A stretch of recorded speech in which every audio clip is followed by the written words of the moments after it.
இந்த கமலஹாசன் கட்சி மக்கள் நீதி மையம்னு ஒன்று ஆரம்பித்தார். அவரே தோத்துட்டாருங்க. எல்லோரும் தோத்துட்டாங்க. அந்த தொகுதியில் நிற்கணும்னா வேட்பாளருக்கு பணம் கொடுத்தா தான் நிற்பாங்க. யாருமே நிற்கலை, வைக்கலை, போகலை. செயற்குழு கூட்டத்தில் கூட ஐயோ பாவம்னு எல்லோரும் வந்து கலந்துக்கிட்டாங்கன்னு வச்சுக்கோங்களேன். ஆனால் இவர் ஏன் திமுக போய் சேர்ந்தார்? நாட்டை காப்பாற்றுறதுக்காக சேர்ந்தாராம். எந்த நாடுன்னு அவர் சொல்லவே இல்லை. அமெரிக்காவில் போய் குடியேற போகிறேன்னாரு இல்லையா?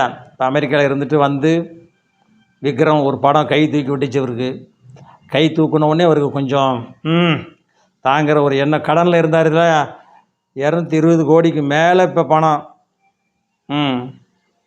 இப்போ திமுக சார்பாக ராஜ்யசபா உறுப்பினராக சேர்ந்துட்டார். எதுக்கு அவர் போய் சேரணும்? இவ்வளோ கோடி சம்பாத்தியம் பண்ணி சினிமாவில் நடித்தாலே சம்பாத்தியம் பண்ணலாம்ல.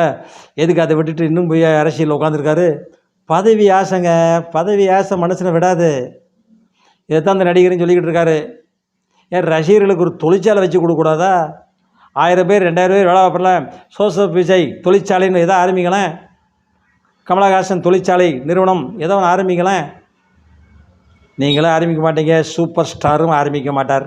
இப்போ கர்நாடகா போயிடுவார், செட்டில் ஆயிடுவார். அங்கே தான் செட்டில் ஆவார். எல்லாமே அங்கே தான் இருக்குது. புரிஞ்சுங்க மக்களே. அடுத்த வீடியோவில் வரேன்.